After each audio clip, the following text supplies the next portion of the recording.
밥 한 끼 대접한 주막의 여종 앞에 다시 나타난 그 거지 사람들은 흔히 말합니다.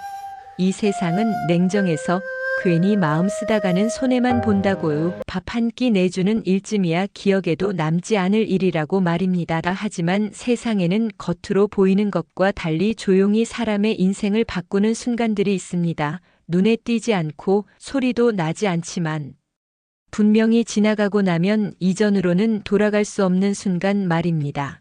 주막에서 밥을 짓던 여종에게 그날 밤이 바로 그런 순간이었습니다. 눈보라 속에서 사라졌던 거지 사내는 며칠 뒤 전혀 다른 모습으로 다시 그 주막 앞에 서게 됩니다. 거지가 사라진 뒤부터 여종의 하루는 늘 마음이 편치 않았습니다. 장작을 패다가도 괜히 바람 소리에 놀라 고개를 들었고 밤이 되면 문풍지가 흔들리는 소리에도 잠에서 깨곤 했습니다. 그날 밤 남겨진 인장은 여종의 마음속에서 돌덩이처럼 자리 잡고 있었습니다. 꺼내보자니 두렵고 버리자니 괜히 화가 돌아올 것 같았습니다. 그래서 그저 낡은 보자기에 싸서 아무도 모르는 곳에 숨겨두었습니다. 손에 닿을 때마다 차갑고 무거운 느낌이 전해졌습니다. 마치 그날 밤의 기억이 손끝으로 다시 전해지는 듯 했습니다. 주막 주인의 태도도 눈에 띄게 달라졌습니다. 예전 같았으면 사소한 일에도 고함부터 질렀을 사람이 그날 이후로는 괜히 말끝을 흐리며 돌아섰습니다. 여종을 부르다가도 말을 삼키고 괜히 기침만 하며 다른 곳을 바라보았습니다. 그날 밤의 일은 주막 안에서 아무도 먼저 꺼내지 않는 이야기로 남아 있었습니다. 말하지 않아도 모두가 알고 있는 일. 그것이 사람들을 더 불안하게 만들었습니다. 며칠이 지나 아직 해도 뜨지 않은 이른 아침이었습니다. 주막 앞이 평소와 다르게 술렁이기 시작했습니다. 시장으로 나가던 사람들이 발걸음을 멈추고 하나둘 길가로 비켜섰습니다. 말발굽 소리가 점점 가까워지더니 허름한 주막 앞에 번듯한 가마 한 대가 멈춰 섰습니다. 비단으로 장식된 가마는 이 주막과는 너무도 어울리지 않았습니다. 낡은 기둥, 해진 문풍지, 연기와 술 냄새가 섞인 곳 앞에 그런 가마가 멈춰 선다는 것 자체가 이상한 일이었습니다. 그 모습을 보는 순간 여종의 가슴이 아래로 꺼져 내리는 것 같았습니다. 혹시 그날 밤의 일이 이제야 문제된 것은 아닐지, 밥 한 끼 대접한 일이 죄가 되어 돌아온 것은 아닐지 머릿속이 복잡해졌습니다. 손에 들고 있던 그릇이 미세하게 떨렸습니다. 심장이 뛰는 소리가 자기 귀에까지 들리는 것 같았습니다. 가마 문이 천천히 열렸습니다. 비단 관복을 입은 사내가 조심스레 내려섰습니다. 서두르지도 주변을 위압하지도 않았지만 그 자세 하나만으로도 사람들이 고개를 숙이게 만드는 기운이 있었습니다. 여종은 그 눈빛을 보는 순간 확신할 수 있었습니다. 그날 밤 눈썹에 서리가 내려앉은 채 밥그릇을 두 손으로 감싸 쥐고 있던 바로 그 사내였습니다. 얼굴선도 눈매도 같았지만 그때와는 전혀 다른 사람이었습니다. 살아남은 사람의 눈빛이었습니다. 사내는 주막 안으로 들어왔습니다. 발걸음은 느렸고 주막 안을 둘러보는 눈길에는 어딘가 그리움이 섞여 있었습니다.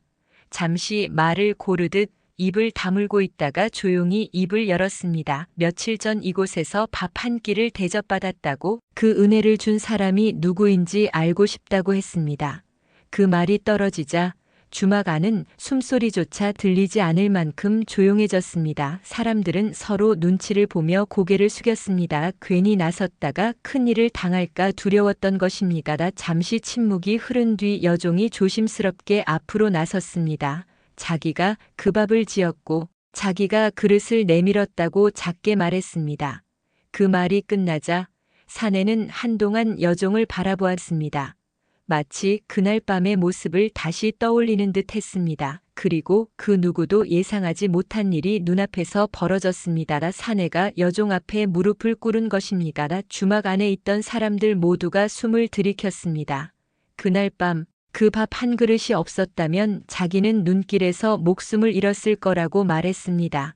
그 밥이 자기를 다시 사람으로 붙잡아 주었다고 했습니다.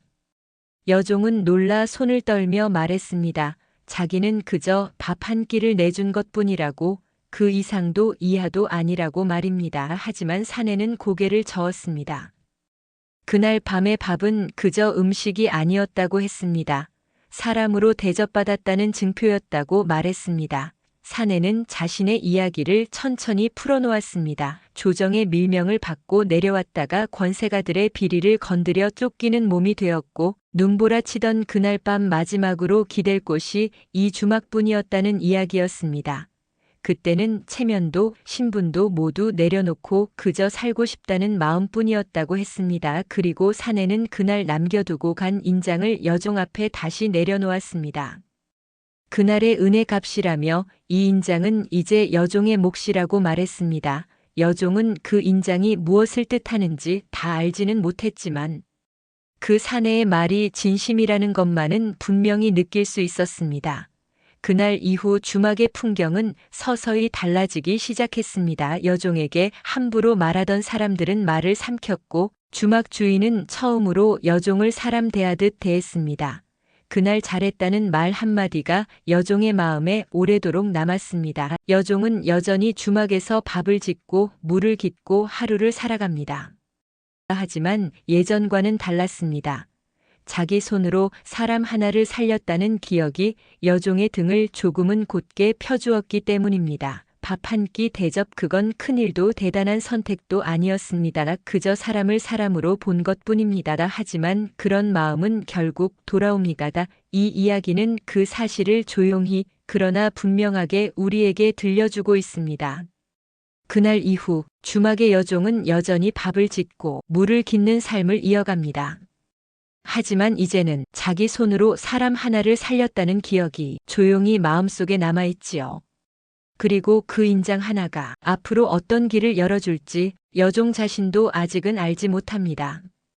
다음 이야기에서는 이 여종의 삶이 어디까지 바뀌게 되는지, 그리고 밥 한 끼의 인연이 어떤 끝으로 이어지는지 차분히 들려드리겠습니다. 이야기가 마음에 남으셨다면 구독 한번, 좋아요 한 번이 다음 이야기를 이어가는 큰 힘이 됩니다. 다음 밤에도 따뜻한 이야기로 다시 찾아뵙겠습니다.